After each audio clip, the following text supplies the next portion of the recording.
what if the difference between a year of just agonizingly slow progress and a year of like explosive, life-altering growth comes down to a mathematical shift inside a single quarter second of time? Yeah, which sounds crazy to even say out loud. Right. It sounds completely insane. But what if you're currently sleeping through hundreds of these tiny pivot points every single day, simply because no one ever handed you the actual architectural blueprints to your own mind? Exactly. Because we just aren't taught this stuff. We really aren't. So today, we are opening those exact blueprints. Welcome back to the Deep Dive. We're looking at a stack of sources today that, frankly, they rethink the fundamental physics of human potential. This is part 2 of our META-MATICS double feature. Yeah, and if you were with us for part 1, we established the raw materials, right? The base variables of human capability. But simply identifying your materials does not build a house. No, it definitely doesn't. I mean, you can stare at a pile of bricks and a stack of steel beams for a decade, and you will never spontaneously get a skyscraper. It just doesn't happen. You're just staring at a very heavy pile of potential. Exactly. So today, we step out of the theoretical. We are taking on the roles of architects. We're looking at the advanced META-MATICS manuscripts, which, by the way, are these incredibly dense, sort of pseudo-algebraic concept mapping texts.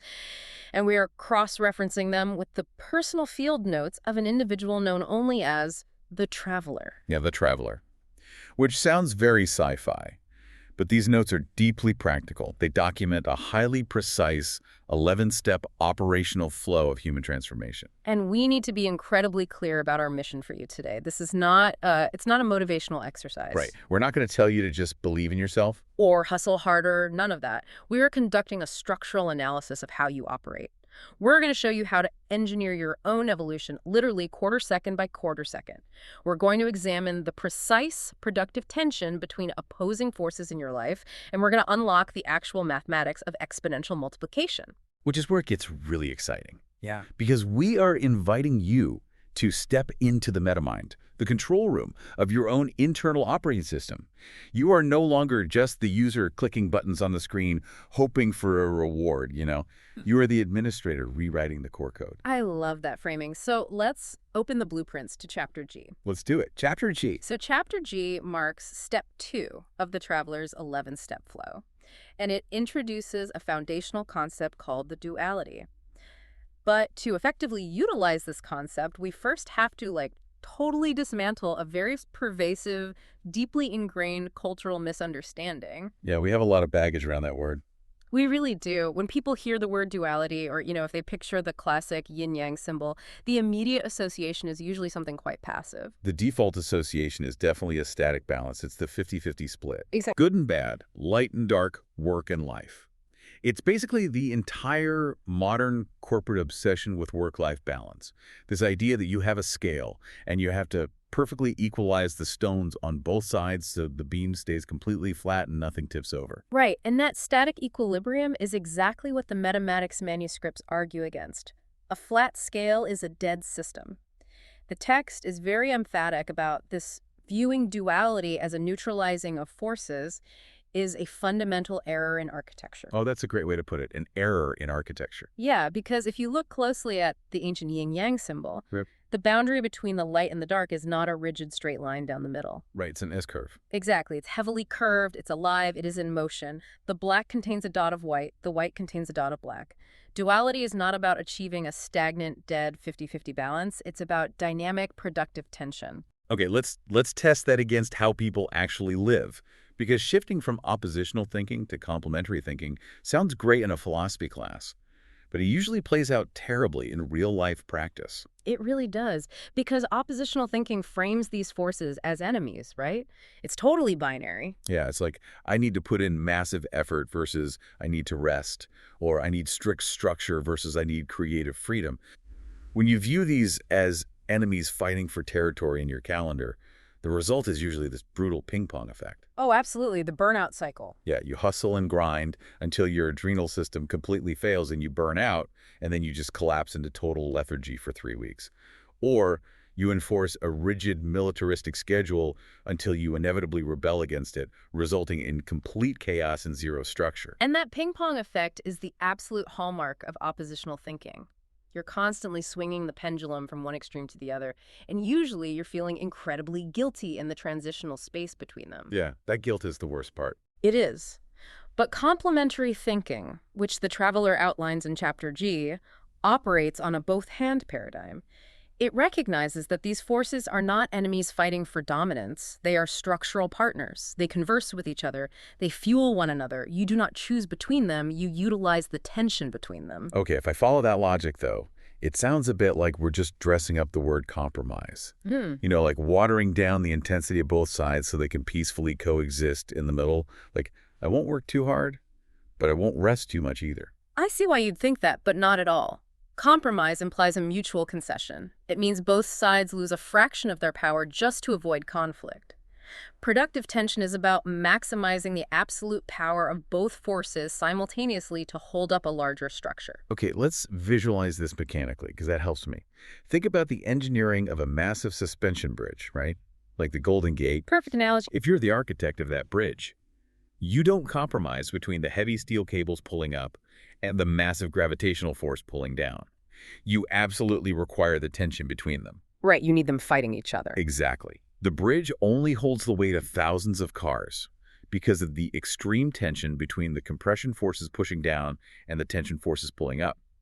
If you eliminate one of those forces, or if you just compromise and make the cables a little bit slack so they aren't fighting gravity so hard, the entire bridge immediately collapses into the water. The tension isn't a problem that needs to be solved or mitigated. The tension is the structural integrity itself. That is the exact architectural mindset Chapter G demands. And it perfectly mirrors the traveler's daily practice described in the field note. Oh, right, the training versus resting notes. Yeah. The traveler documents this profound psychological shift. They moved away from that guilt-ridden oppositional thought process of, should I train intensely today or should I just rest? Because that is a broken framework. It's the ping pong again. Exactly. Instead, they shifted to the integration of I train and DI rest. The realization was that extreme activation creates the physiological and psychological need for deep integration, and that deep integration is exactly what prepares the system for the next extreme activation. So one literally makes the other possible. Yes. The deep, unapologetic rest makes the intense, highly focused training effective, and the intense training makes the deep rest physically necessary. But to build that suspension bridge, to actually use that tension effectively without snapping the cables, you have to know what kind of materials you're working with. Right. You can't build it all out of one thing. Exactly. You cannot treat a woven steel cable the same way you treat poured concrete. They require entirely different engineering principles. And the blueprints in Chapter G decode this by categorizing the specific types of duality you are going to encounter in your own operating system. And the text identifies 4 distinct types of duality. As an architect, diagnosing which one you are handling is step 1, because each type requires a drastically different structural tool. Okay, let's walk through them. What's the first one? The first category is process dualities. This domain is entirely about the doing. It's how you execute action in the world. The primary examples the text gives are planning versus acting, focus versus divergence, and strict discipline versus open flow. The process is basically the mechanics of execution. Yes. Got it. What's the second category? The second is content dualities. This shifts from the doing to the being. It's about who you are or the posture you inhabit in a given moment.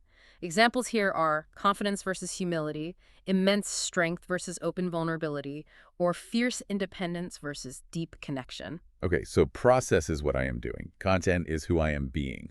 Precisely. The third category is temporal dualities. This is strictly about timing, when and how fast things happen. The tension between urgency and patience, the tension between rapid speed and slow depth, the tension between forward momentum and pausing for reflection. Timing. Makes sense. And the last one. The fourth is scale dualities. This is about scope or perspective size, macro versus micro.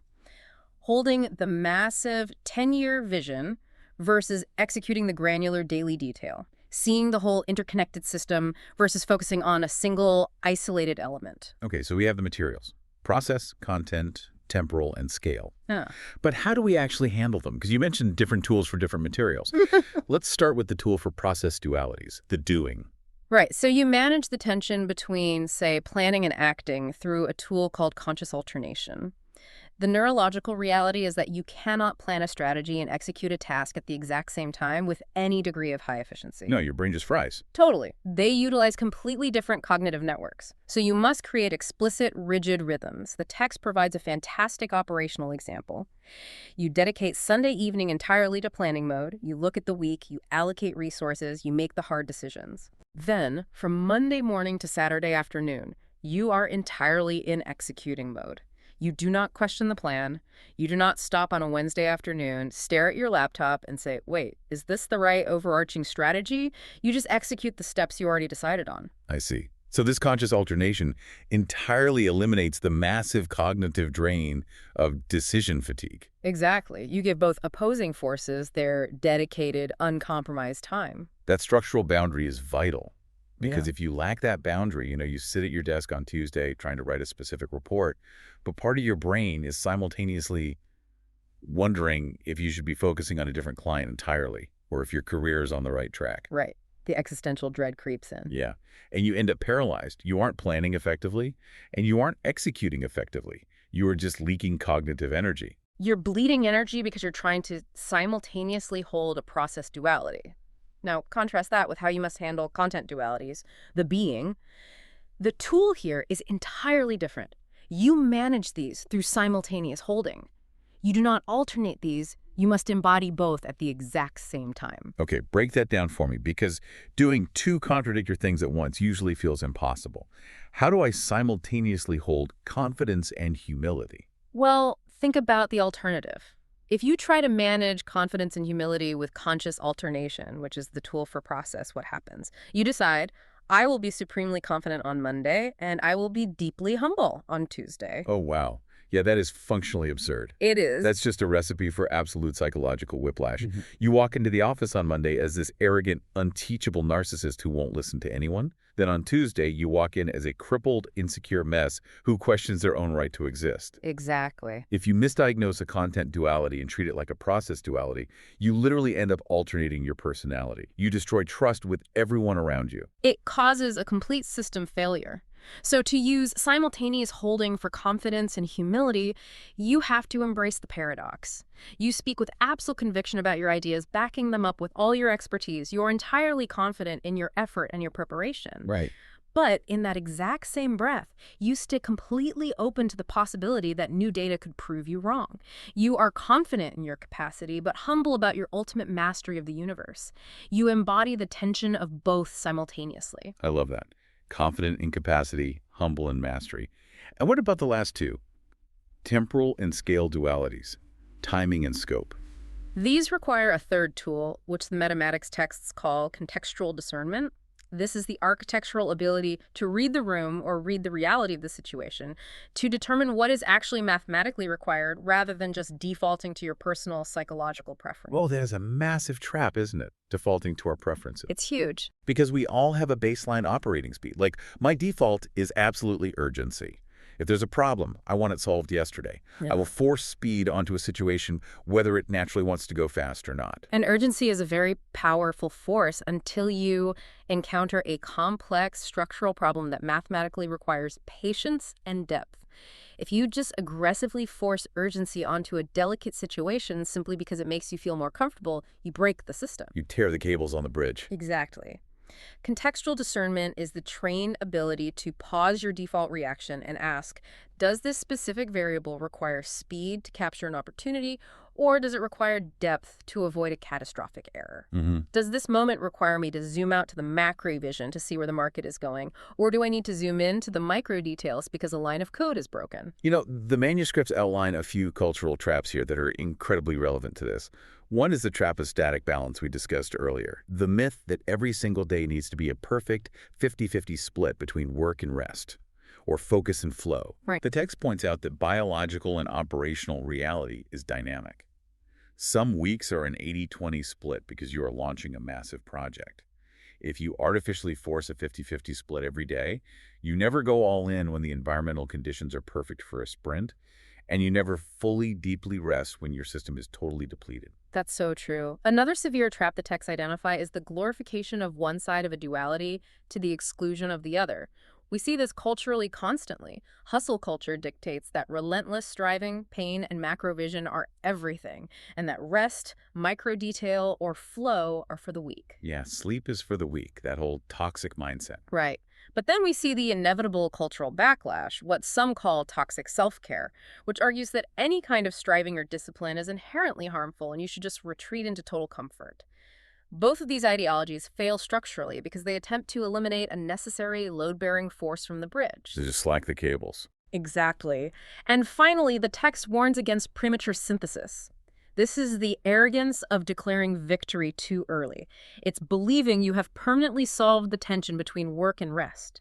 The duality is not a puzzle you solve once. It is an ongoing, lifelong architectural practice. Okay, but if we assume the architect has learned to hold that tension, and they are using the right tools for the right dualities, the bridge is stable. Yes. But a stable bridge doesn't explain how some people seem to cross it at 1,000,000 miles an hour. Tension is just the foundation. It keeps you from collapsing. But what is the engine? How do we move from a stable system to an exponentially growing system? Which means we are standing at the threshold of Chapter H. Let's open Chapter H, because this is where the META-MATICS transition from profound philosophy into the hard, pseudo-algebraic mathematics of breakthrough. Chapter H introduces the core mechanism of the entire text, saturated synergization. Let's clearly define the terms here. We just spent time establishing how opposing forces can create productive tension, which we can call synergy. Synergy is an additive process. Two elements combine to create a third, superior outcome. 1 + 1 = 3. Exactly. That is excellent progress. It is how good companies operate and how healthy lives are built. But Chapter H is not interested in additive progress. Saturated synergization is multiplicative. It is the highly engineered state where every single variable in your entire operating system actively amplifies every other variable. To understand this, we really have to look at the math formula provided in the text. It's A/B + C/D versus A/B times C/D. Right.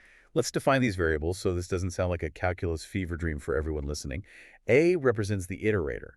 This is your content, your raw material, your innate talent, your internal drive, your curiosity. Yeah, the internal stuff. But A does not exist in a vacuum. It is heavily modified by B, the delineator. This is your context, your external environment, your daily schedule, your physical support system. Exactly. So the expression A/B means your raw internal curiosity is being filtered or modified by the external support you have designed around yourself.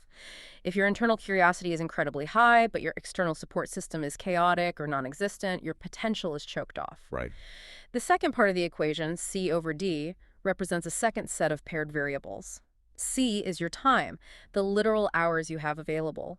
And D is engageability, how accessible and high quality your immediate opportunities actually are. Okay, let's ground this with the concrete narrative. Let's look at the additive version first, A/B + C/D. Imagine a guy named Additive Adam. Poor Adam. Right. Adam works in supply chain logistics. He's smart. He works hard. Let's assign the exact numbers from the traveler's text to Adam's life. Adam's curiosity, which is A filtered by his support system B, results in a functional value of 5. He has decent ideas, and his team somewhat supports them. Okay, so 5. Meanwhile, Adam's available time C filtered by the engageability of his projects D results in a value of 4. He puts in solid hours on reasonably important tasks. So in an additive operating system, which is how almost everyone functions, Adam's total output is simply the sum of these parts. 5 + 4 gives Adam a total output score of 9. This represents linear, reliable growth. Adam gets his 3% raise every year. He makes slow, steady progress. There is nothing inherently wrong with an additive system. No, it's fine. It's safe. But then we look at multiplicative Mary. Mary also works in logistics, right next to Adam. But Mary operates using saturated synergization. She changes the operator in her life from addition to multiplication. Right, the plus becomes a time. Exactly. Her equation is A/B times C/D. She still has the exact same baseline values as Adam. Her curiosity support value is 5. Her time engageability value is 4. But because she has architected her variables to synergize, they do not just sit next to each other on a spreadsheet. They actively feed into one another. 5 times 4 = 20. And we must explain how that multiplication happens in reality. Because Mary's curiosity, that 5 is actively engaged, she uncovers a slight inefficiency in the supply chain routing. Because she has curated her support system, she immediately gets the software tools she needs to test a fix. Oh, I see. Yeah, and this high-level problem-solving drastically increases the quality of her work. Because the work is now highly engaging, the time she spends on it is profoundly focused and productive. It's a feedback loop. Exactly. The focused time yields a massive success, which in turn fuels a higher level of curiosity for the next project. The variables are spinning like a flywheel, each one multiplying the force of the others. Adam outputs a 9. Mary outputs a 20. That alone is a staggering difference. A jump from 9 to 20 totally explains why Mary gets promoted 3 times faster than Adam while working the exact same number of hours.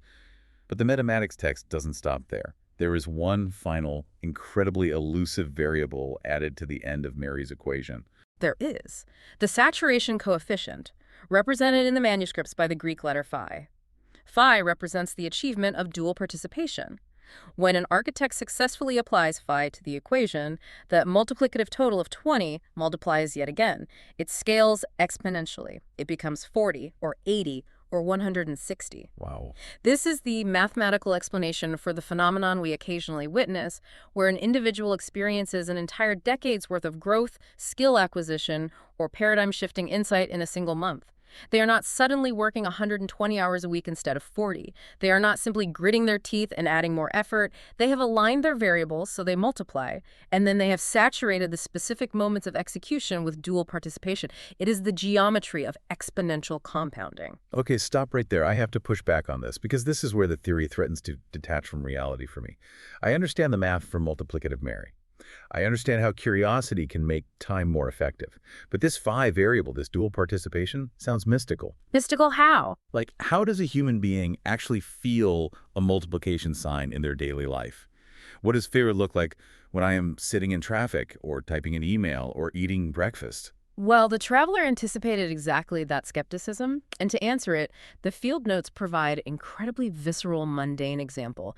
They strip away the macro-career variables and focus on the micro-reality of a Thursday morning. Okay. The traveler writes about standing in their kitchen, performing the utterly routine ritual of making a cup of pour-over coffee, grinding the beans, boiling the water, something they had done 10,000 times before. So what made this specific Thursday morning exponential?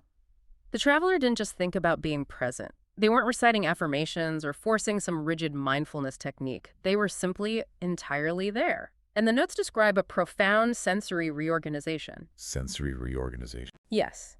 The traveler noticed, with crystalline precision, the exact fractional moment the water inside the kettle shifted from a simmer to a rolling boil. Not because they were intensely staring at the metal kettle, but because their entire sensory apparatus was online. They felt the subtle acoustic shift in the sound of the bubbles. They felt the change in the humidity of the air against their skin. They felt the exact quarter-second window where the reality of the kitchen shifted from fragmented, groggy morning noise into a unified, crystalline yes state. A quarter-second window. I get that this is a nice, highly focused, poetic moment about coffee, but I still need you to bridge the gap for me. How does noticing my coffee boiling directly translate into exponential compounding life growth? How does a micro moment of focus multiply my macro engageability factor? Aren't those two completely different scales of existence? That is the crucial question. The answer lies in the neurological mapping of the brain. The mechanism of human attention is scale invariant. Meaning what? Meaning, the neural pathways you use to process reality in a micro moment are the exact same pathways you use to process macro variables over a year. In that single quarter second with the coffee, the traveler achieved dual participation. They were fully in the physical action, hand reaching, pouring the water, smelling the roast. That is perceptive participation. Right, the doing. But simultaneously, they were actively aware of the moment from a meta level, noticing the incredible precision of their own body sensing, observing how much data their brain was processing beneath conscious thought. That is receptive participation. They were acting and observing at the exact same time. So you're saying that mastering the ability to do both simultaneously in a low-stakes environment like making coffee is essentially a training protocol. Exactly. When you achieve dual participation in the micro moment, you are actively rewiring your neurological network to handle immense complexity without defaulting to panic or tunnel vision. If you can train your brain to simultaneously act and observe during a quarter second of pouring coffee, you are building the exact cognitive infrastructure required to simultaneously execute a massive project, which is the acting, while observing the shifting market trends around you, which is the observing. Man, that's powerful. That is how the micro multiplies the macro. That is what a multiplication sign feels like in the nervous system. Which brings us to the absolute core of the traveler's blueprint, the quarter second. The text defines the quarter second as the phenomenological atomic unit of lived experience. It calls it a delineative visage. Now, I've used phrases like phenomenological atomic unit or delineative visage at a dinner party. I am going to be eating alone. You need to translate this jargon. Break that down for me like I'm 5 years old. Fair enough. Phenomenological simply refers to how we actually experience things from the inside, subjectively, rather than how a clock measures them objectively. An atomic unit means the smallest possible building block that cannot be divided any further. And a delineative visage is just a highly academic way of saying a single snapshot with clear borders. Okay, let me use a visual analogy from the text to make this perfectly concrete. Most of us perceive human consciousness as a continuous, seamlessly flowing movie. We wake up, and the movie plays until we go to sleep. But structurally, a movie is not a continuous flow. It is composed of thousands of individual, discrete, static frames flashing by at 24 frames per second. Right. Most of us sleepwalk through the frames. We just let the movie play, we get swept up in the emotion of the scene, and we are only vaguely aware of the overarching plot. We are passive consumers of the film. That is the perfect visualization. The architect, the individual operating with META-MATICS, learns to neurologically slow down the projector and step inside the single frame. They step inside the quarter second. And inside that single frame, inside that tiny fraction of time, the text states there are two distinct forms of participation available to us, which we touched on with the coffee. Let's explore them deeply. First is perceptive participation. This is pure action, being fully in the moment, flowing. You are the experience. There is zero gap between you and the action you are performing. Think of an athlete in the middle of a sprint, or a surgeon in the middle of a delicate incision. They are not philosophizing about the nature of running or cutting. They are entirely immersed in the perceptive execution. The second form is receptive participation. This is the meta layer. It is being aware of the moment, observing, learning, analyzing the data. You are mentally stepping outside the experience to evaluate it. Like thinking, I am noticing that my heart rate is elevated. I see that the person I am talking to is getting defensive. So normally for 99% of population, we alternate between these two states. We act, and then later we reflect on the action. We get into a heated argument with a spouse. We yell, we get defensive. That is pure perceptive participation. We are swept away in the movie. Yeah, totally captured by it. Then 2 hours later, we are driving in our car, we calm down, and we realize, wow, I completely overreacted because I was stressed about work. That is receptive participation. We argue, then we reflect. We act, then we apologize. There is always a temporal gap between the doing and the observing. And that gap, that delay, is exactly where the mathematical multiplication is lost. Saturated synergization achieving phi means eliminating the gap. It is achieving dual participation, doing both simultaneously within the exact same quarter-second frame. You're fully in the experience, feeling the genuine emotion of the conversation, and you are fully aware of the experience, observing the dynamic of the argument, noticing your own defensiveness as it arises, and adjusting your tone in real time before you yell. Okay, I'm going to challenge this heavily. Because frankly, trying to intensely act and intensely observe at the exact same time sounds like a recipe for massive cognitive overload. It does sound like that. It sounds like trying to stare at your own feet while you're sprinting at top speed. You aren't going to achieve enlightenment. You're just going to trip and smash your face into the track. You can't be deep in a flow state if you are constantly analyzing your own flow state. That is a highly logical assumption, but the META-MATICS texts counter it brilliantly with a concept called pre-cohesive curation. The text uses the example of a master musician. If an amateur piano player tries to watch their fingers, read the sheet music, and analyze the emotional resonance of the room all at the same time, yes, they will completely stumble. Their system crashes. They only have the cognitive bandwidth for perceptive participation, just desperately trying to hit the correct keys in the right order. Right. They're maxed out just trying to survive the song. But a master musician operates on a different mathematical plane. They have engaged in massive pre-cohesive curation. They have practiced the scales, the mechanics, and the muscle memory so deeply, they have curated their physical skills before they ever step on the stage that their fingers move automatically. Hitting the notes requires zero conscious bandwidth. Oh, that makes sense. Because that massive amount of bandwidth is freed up, the master can hear the music as they play it. They can actively read the energy of the audience. They can adjust the microdynamics of their touch. They can feel the emotional weight of the chord progression, all while executing the physical movements flawlessly. They are playing the piano, which is perceptive, and listening and adjusting, which is receptive, simultaneously. They don't trip over their feet because their feet know exactly what to do without being watched. So the secret to dual participation doesn't come from forcing your brain to do two incredibly hard things at once in the moment. The dual participation is earned by preparing so thoroughly beforehand that the action becomes effortless, which frees up the cognitive RAM to run the observer program. Exactly. The dual participation is the reward for the preparation. The text outlines 4 specific domains that the architect must curate before the quarter second arrives: embodiment, cognition, relational, and structural. If you fail to prepare these, you will never achieve phi. Let's not just list those. I want to know the HOW. If I have a massive, high-stakes budget meeting at 10 a.m., how do I actually curate these 4 domains beforehand so I can achieve dual participation in the room? Let's walk through it step by step. First is embodiment. This is your physical vessel. If you are exhausted, heavily caffeinated, but sleep-deprived and holding tension in your jaw, your body is screaming alarms to your brain. You're just fighting your own body. Exactly. All your bandwidth is used up just managing your physical discomfort. Curating embodiment means you slept, you hydrated, you take 3 deep diaphragmatic breaths before opening the boardroom door, and you intentionally relax your posture. You clear the physical static. Yeah, physical static cleared. What about cognition? Cognition is clearing the immediate mental biases and the lingering baggage from your morning. If you walk into the budget meeting still furiously thinking about an email you got an hour ago, your mental RAM is maxed out. Curating cognition means explicitly compartmentalizing. You tell yourself the email is locked away until 11:00 a.m. My sole cognitive focus is the financial data in this room. You wipe the mental slate clean. Makes sense. Third is relational. Relational curation is adjusting how you view the people in the room. If you walk in viewing the CFO as an enemy who wants to destroy your department, you are instantly trapped in oppositional perceptive defense. Right, you're ready for a fight. Yeah. Curating the relational domain means taking a moment before the meeting to acknowledge the humanity and the specific pressures of the CFO. You frame them as a structural partner, not an enemy.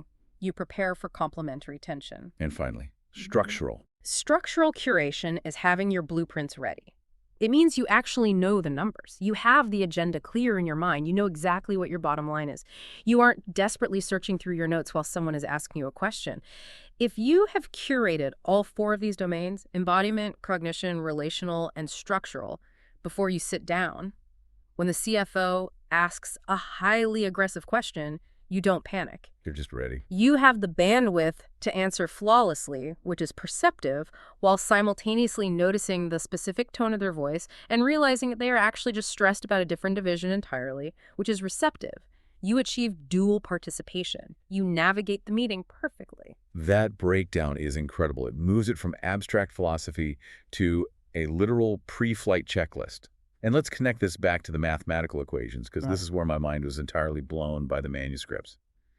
If you prepare your domains and you manage to achieve this dual participation, this exponential multiplication in just 1 single quarter second, what happens when you start stringing those quarter seconds together? That brings us to the final and perhaps most awe-inspiring blueprint in the Traveler Stack, the fractal bridge to mastery. I love how the text maps this out. It takes that tiny microscopic unit, the quarter second, and it scales it up mathematically to show the macro impact on the human life. Let's really geek out on the raw numbers here. There are 240 quarter seconds in a single minute.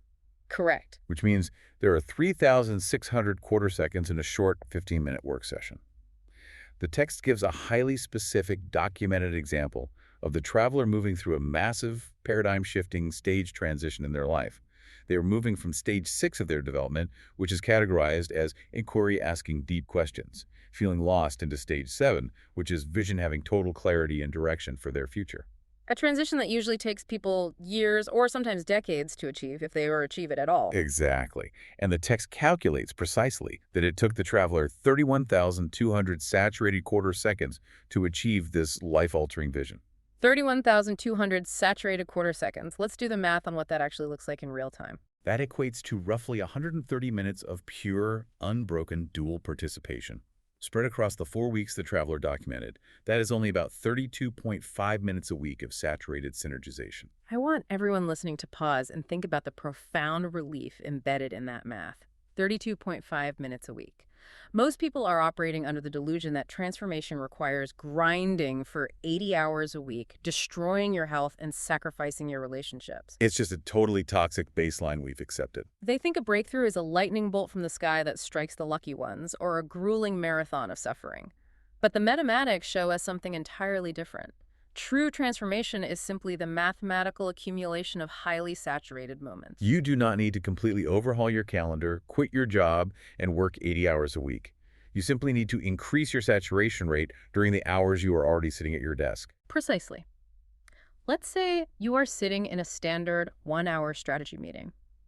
If your saturation rate is 10%, meaning you are only achieving dual participation, true focus, and observation for a total of 6 scattered minutes throughout that hour, your growth is linear. You are additive atom. Right. But if you run the pre-cohesive curation protocol before you walk in and you increase your saturation rate in that exact same meeting to 60%, your transformation compounds exponentially. Yeah. You are a multiplicative Mary. You extract 6 times the intellectual growth, 6 times the relational capital, and 6 times the strategic insight out of the exact same 60 minutes of chronological time. This makes the idea of mastery so much more attainable. It is not about infinite endurance. It's about microdensity. And the text doesn't just leave us with the math. It provides a progression practice for you to actually start building this neurological muscle. Yeah. Because if you try to be saturated for a full hour tomorrow, you will fail and give up. The text says you start at scale 1. Scale 1 is almost absurdly simple. Your goal is simply to catch 3/4 seconds a day. That is the entire assignment. Just 3 individual frames of the movie, like that first sip of coffee in the morning, or taking a single intentional breath while your hand is on the doorknob before you walk into your house after work. You just hold perceptive action and receptive awareness for a fraction of a second. You feel the physical sensation of the doorknob, and you simultaneously observe your own mind transitioning from work mode to home mode. It is about proving to your nervous system that it is possible. Once you can consistently catch those 3/4 seconds a day without fail, you graduate to scale 2. Scale 2 is sustaining 1 full, continuous minute of dual participation. You might choose to do this during the first minute of your morning workout or during the first 60 seconds of a conversation with your spouse. You are slowly stretching the capacity of the network. You are building the neurological muscle of dual participation. You are actively increasing your baseline saturation capacity. This raises a really important practical question, though. How do you know if you're actually doing it right? Because I can imagine someone trying this, and they are just intensely staring at their coffee, sweating, thinking, am I dual participating? I'm observing myself. Am I saturated?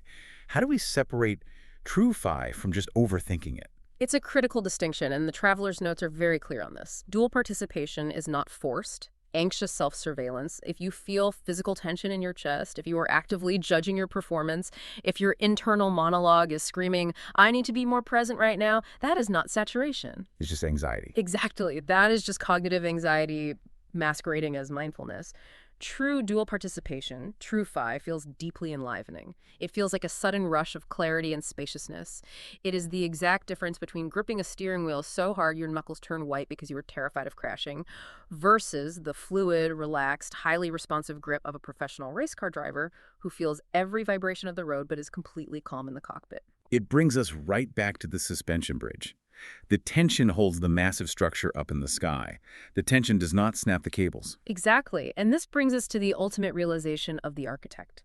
When you begin to operate your life using META-MATICS, when you truly internalize the mechanics of duality and saturated synergization, you realize a profound truth. You are not just designing a business strategy or a creative project or a weekly schedule. You are designing the literal fabric of your time and your own consciousness. You are taking the smallest, most raw material of reality, the quarter second, and you are engineering it for exponential growth. Let's pull all of this together because we have covered a massive amount of architectural ground today. The core message of the META-MATICS texts is this. You are the architect. Your job is not to passively sit in the theater and watch the movie of your life play out on the screen. Your job is to engineer the frames. You do not weakly compromise between opposing forces in your life. You use Chapter G's concept of the duality to build incredibly strong, productive tension. You don't just add more exhausted effort to your limited time and hope for linear progress. You use Chapter H's equation of saturated synergization to multiply your variables. And you achieve that massive multiplication through the variable of phi joule participation, acting and observing simultaneously by mastering the smallest possible unit of reality, the quarter second. And if we bring this profound theory directly down to the ground, to the reality of your life right this very minute, the beauty of this entire system is its immediate applicability. You do not need to quit your job, move to a monastery in the mountains, and overhaul your entire identity today. You just need to run the pre-cohesive curation protocol on your very next important task. Maybe it's a difficult conversation with your partner tonight. Maybe it's drafting a highly sensitive email this afternoon. Before you begin the task, stop and prepare your 4 domains. Rest your physical body, clear the static from your mind, adjust your relational view of the other person, and prepare your structural data.